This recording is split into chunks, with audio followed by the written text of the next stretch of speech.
అయ్యా నా కుమార్తెని చూడలేకపోతుంది. అంతే కదా, మన బిడ్డ ఆ విధంగా బాధపడతా ఉంటే దెయ్యం బట్టి ఎంత బాధో కదా. రైట్, యేసయ్య దగ్గరికి వచ్చింది. యేసయ్య దగ్గరికి వచ్చి, దావీదు కుమారుడా నా కుమార్తెను కరుణించు, నా కుమార్తెను రక్షించు అని వేడుకుంది. అక్కడ యేసయ్య ఏం చేస్తున్నాడో చూద్దాం. చూడండి, ఇప్పుడు 23వ వచనం చదవండి. ఒక్క మాట ఆయనను చెప్పలేదు. అక్కడ ఆగమ్మ, ఇదొక్కటి చూసుకొని మనం రెండో దానికి వెళ్దాం.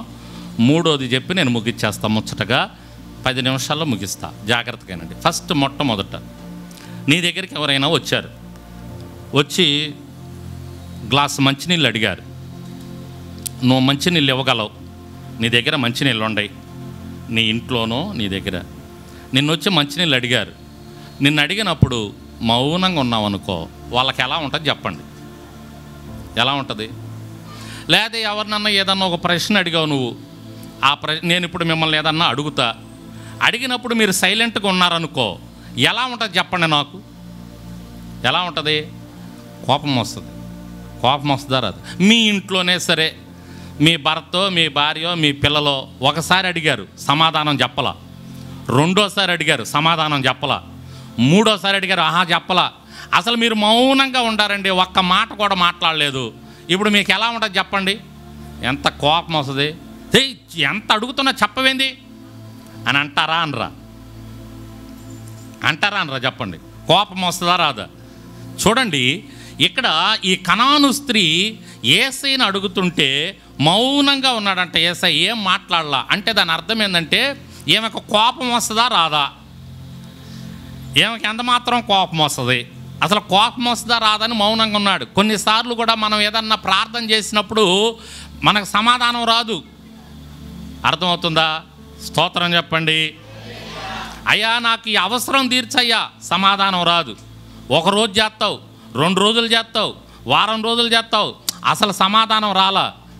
ఏం చేస్తావు? ఇంకేందులో ప్రార్థన చేసేది, వారం రోజులు ప్రార్థన చేశాను, వారం రోజులు ప్రార్థన చేసినా నాకు ఏది ఇవ్వలా దేవుడు అని చెప్పేసి మనం దేవునికి ప్రార్థన చేయకుండా వెళ్ళిపోతాం. ఈమె అలా చేయలేదండి. ఈమె దగ్గర మనం నేర్చుకుంటుంది ఏంటంటే, మౌనంగా ఉన్నా కూడా అడుగుతానే ఉంది. అయ్యా కేకలు వేస్తానే ఉంది, అయ్యా నా కుమార్తెను నువ్వు కాపాడాలి. దావీదు కుమారుడా, నీ గురించి ఎన్నా, నీ శక్తి ఏంటో ఎన్నా, నీ గొప్పతనం ఏందో ఎన్నా, నువ్వు తప్పకుండా నా కుమార్తెను స్వస్థపరుస్తావు. అయ్యా స్వస్థపరచు. ఈయన మౌనంగా ఉన్నాడు. అయ్యా స్వస్థపరచు, మౌనంగా ఉన్నాడు. అయ్యా స్వస్థపరచు, కేకలు వేస్తానే ఉంది. ఎందుకు అక్కడ లేకపోయినా నేను చెబుతున్నానంటే, కేకలు వేస్తూ ఉందని యేసయ్యకి ఏమగానే ఆ పక్కన ఉన్నటువంటి శిష్యులకు కోపం వచ్చింది ముందు. బాయ్ అరమగా, అయ్యా ఏంది ఆమె గోళ, పంపించేసే తొందరగా అని అన్నారు. చూడండి అక్కడ చదవండి. అక్కడ అప్పుడు ఆయన శిష్యులు వచ్చి, ఈమె మన వెంబడి వచ్చి కేకలు వేయుచున్నది కనుక ఈమెని పంపేయ్యా, ఈమెను పంపేయ్యా అని వేడుకుంటున్నారంటే వాళ్ళు వినలేకపోతున్నారు ఆమె కేకలు. దేవునికి స్తోత్రం. కొంతమంది కేకలు పెడితే అసలు వినలేమండి, అసలుకి ఎలర్జీ వచ్చినట్టు అయింది. కొంతమంది స్వరాలు వినలేము మనం, కొంతమంది మాటలు వాళ్ళు మాట్లాడుతుంటే మనకి బీపీ పెరిగిపోతుంది. కొంతమంది స్వరాలు వినలేం, కొంతమంది కేకలు మనం వినలేం. మన ఇళ్ళల్లో కూడా ఎవరన్నా కేకలు పెడుతుంటే వినలేం. ఏమొస్తుంది? కంపరం వస్తుంది ఒళ్ళంతా. బర్మక ఆ కేకలు వినలేకపోతున్నాం అంటాం మనం. కొంతమంది కేకలు పెడుతుంటే వినలేం, దాదాపు కేకలు వినలేం. ఎంతగా కేకలు పెడుతుంటే శిష్యులు వచ్చి ఆ మాట అన్నారు, అయ్యా ఏమైనా పంపించేసే, వినలేకపోతున్నాం అయ్యా, ఏమో గోల. ఎంతగా కేకలు వేస్తుందని ఉందో చూడండి. అక్కడ కేకలు వేయుచున్నదంటే అరుస్తుంది.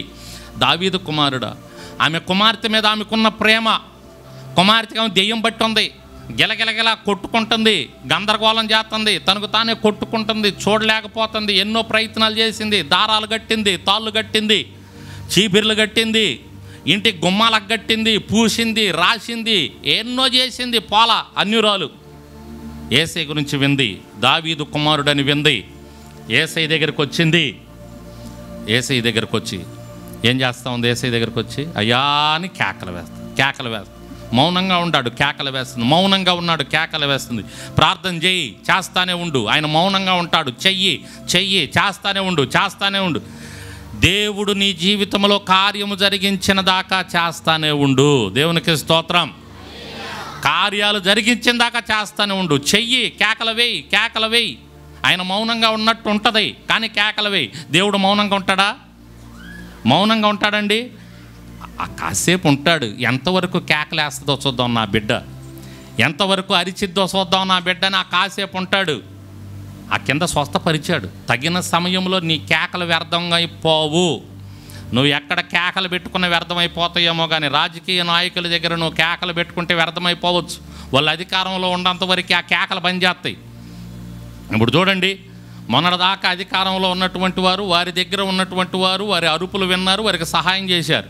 ఇప్పుడు అధికారంలో నుంచి వెళ్ళిపోగానే ఇలా కేకలు ఏమైపోయినాయి? వ్యర్థమైపోయినాయి. ఇలా కేకలు ఎవరు పట్టించుకోవట్లా. ఇప్పుడు అవతల అపోజిషన్ పార్టీ వాళ్ళు ఇప్పుడు సింహాసనం ఎక్కారు, వాళ్ళ పవర్ పనిచేస్తూ ఉంది. అర్థమవుతుందా?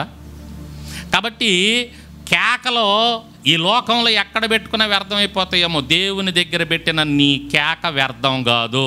ఏం కాదు? ఏం కాదు? నోటితో చెప్పండి, ఏం కాదు? యేసయ్య దగ్గర పెట్టిన కేక వ్యర్థము కాదు. దేవునికి స్తోత్రం.